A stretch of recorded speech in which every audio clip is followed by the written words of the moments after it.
I wanted to start. With the Boo Carter situation. Camp begins this week, and you got third team All SEC defensive back, also a dynamic return man, and he was hoping to get some plays on offense as well in Boo Carter, but he's missed a lot of team activities. This has come out this week. Rumors about his teammates not appreciating it, confronting him. You can read into confront as you like. But there's been no suspension yet, which is interesting. Josh Heupel has not suspended this young man for missing all of these team activities. Interesting. Heupel will be talking on Tuesday at the open of fall camp, and we'll get a layout of where things stand with Boo Carter. But my question is pretty simple. We've seen this kind of thing at Tennessee before, and of course, we've seen it in the pros, you've seen it in college, every sport there is. You got a guy who's got a lot of talent. But by keeping him around, you're going to anger some teammates who are going to say, wait a second, why do we have to play by your set of rules and he doesn't? So, Tennessee's already lost a major player in Nico Iamaleava this year. How many of that would be two. He would have been all SEC, so you only had three guys there. So let's say you would have had a fourth. He would have been first, second, or third string. Let's say you had four guys. This could mean two of them are gone, Nico and Boo Carter if he's not back. So my question for all of you, but I'll start with Josh. Is his talent so much that you bring him back regardless? Or is the culture so important you don't care about his talent and you say hit the bricks? Where are you? Regardless, no. Regardless, no, because it still very much matters what the team thinks, what the team says. The leadership council is talked about a lot at Tennessee, and I think that has to matter here because of what happened in the spring, because of what Josh Heupel said. No one is bigger than the power T. So you can't have a player appear to be bigger than the power T. His teammates think that he is acting that way and then look the other way. You can't have that. Now, if Boo Carter does whatever the teammates think is important for him to come back, then you welcome him back. We've seen many times where players have issues off the field, within the locker room, and you get through it somehow. Guys have been known to trip over helmets. Yes, it has happened. But you have to have the locker room on board with it. If not, the locker room can come apart. In Tennessee right now, while they're trying to figure out a quarterback battle, they're trying to get everybody on board on offense, going the right direction. You can't have somebody else causing problems. So if the team's on board, yeah, you can get through it. Beyond this season, I think that's can be tough. But for the next three or 4 months, they can if the team's on board. And one more note here.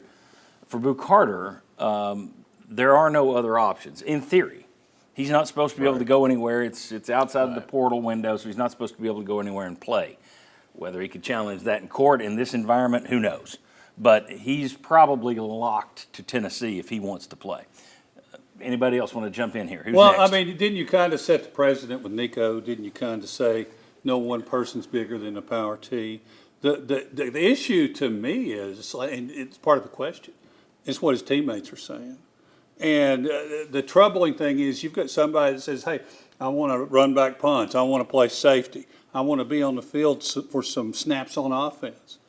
Well, aren't you supposed to show up for some of these so-called voluntary activities with your brand-new quarterback? He's already gotten a raise this offseason. Exactly. Yeah. So, I mean, hopefully, but to answer your question, no.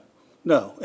But you hope it can be worked out, explained, and do better. So you would be culture over talent, and you would be culture over talent. It's whatever the team says. Yeah. You're going to fracture. You want him back, but if the team doesn't want him back. The talent gives you the opportunity for the extra chance if the other stuff is taken. Right, if he's a scrub, there would be no opportunity, correct? Okay. Exactly where I was going with that is because of Boo Carter's talents and the ability, special teams, potentially offensively, and we already know what his highlights can be defensively.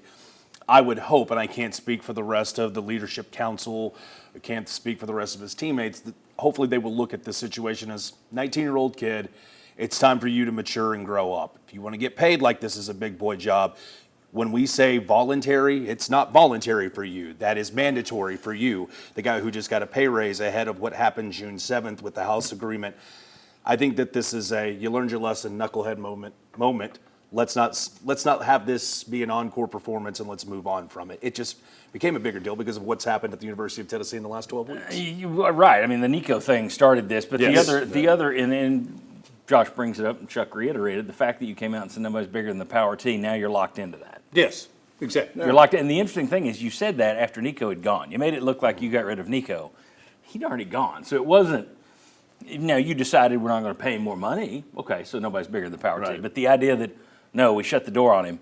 You shut the door after he'd already walked out, got in his car, and driven to L.A. So that's a little, but so you're trapped by that now. And the other thing we don't know is, I don't think you can just welcome him back into the fold. I think there's got to be, we'll let you back if it's A, B, C, D, E, F, G. You got to do all this. Who knows if he wants to do all that? That's the question. Bob, where are you? Does talent overcome culture, or does culture overweigh talent? You have seen this, and like you said, you've seen it in Tennessee. You see it just about everywhere at some point for various reasons. I would let him come back. Once again, he would have criteria he has to meet to be able to come back. But the rope after that is incredibly short. Mm-hmm. We've let you work your way back into it. And if you don't want to work your way back into it, okay, it's time to move on. But if you go back and think, and the name that came to my mind recently was Jeremy Banks. There it is. Because he was a talented football player. He was above average at his position. He was a linebacker. And he was a problem, but they kept bringing him back until he tore the locker room apart. And that was before the South Carolina game 2 years ago, where Tennessee goes over there and lays a huge egg. Okay, so do you work yourself into that if you keep giving chance after chance? I'd give this chance, and that's the only chance. Well, there's another kid that you go back further than that. There's a worse case than that, and you don't even want to. I'm not drawing comparisons between what people are doing off the field, but Jansen Jackson is a pretty famous example. You talk to people on the team. That guy had one set of rules, and everybody else had another, and Derek Dooley continued to look the other way on Jansen Jackson. And that didn't, in the end, that did no favors to Jansen Jackson. No. Because at some point he decided, heck, I can drive around with a dead body in my trunk. No, that doesn't work. The legal system's not going to give you a pass the way that Derek Dooley, future senator from Georgia, did. I wonder about his willingness to bend the knee and come back to the team and the coach. That's the thing. How tough do you make that re-entry path, and how easy do you make it? Because the teammates will be watching. I think that tells the tale. I think you have to make it tough because you're right at the start of practice now. Mm-hmm. So all the stuff that the other guys have been doing since spring practice to now, you're not going to be able to catch up with all that. So it has to be something tough enough to make your teammates step back and say, okay, he is paying a price for this. Anyone else final Fan words? perceptive, too, is if he goes out there, Josh isn't going to let this slide.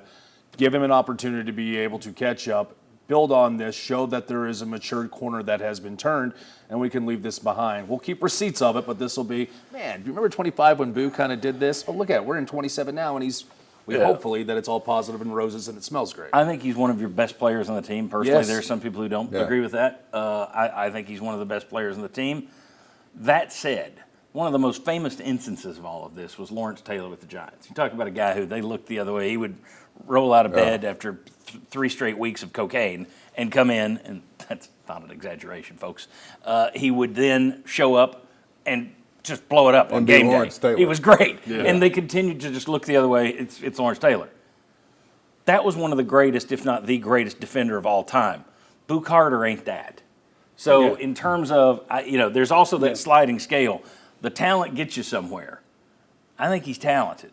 He ain't Lawrence Taylor talented. So I don't know how far you go in terms of making an easy payback. In a way, you hope back. part of this is a misunderstanding or something too, until you get both sides. Until you get both sides of what happened, Well, then move on. I would say, okay. Okay. Yeah, it's lasted so many days at this point. I think Josh Heupel probably knows what's going on. So, all right. Well, who knows? Maybe they just haven't been able to. It's like they have that John Curry phone system. You know where what? They couldn't get in touch with But the if president. he hadn't had these similar problems in high school, then it would be 3 more different schools likely in that high maybe school. we don't know both sides. But you do have a history that trails back now for years. Then you've got family members who are on social media saying stuff too. John, media day is Tuesday. Players report; they're coming back and reporting officially by tomorrow. It's got to get resolved by Tuesday. Yeah, that's why I said Tuesday is the day that Heupel's going to tell us one way or the other what's happening. I just think it's interesting he hasn't been suspended yet, but no suspension. So.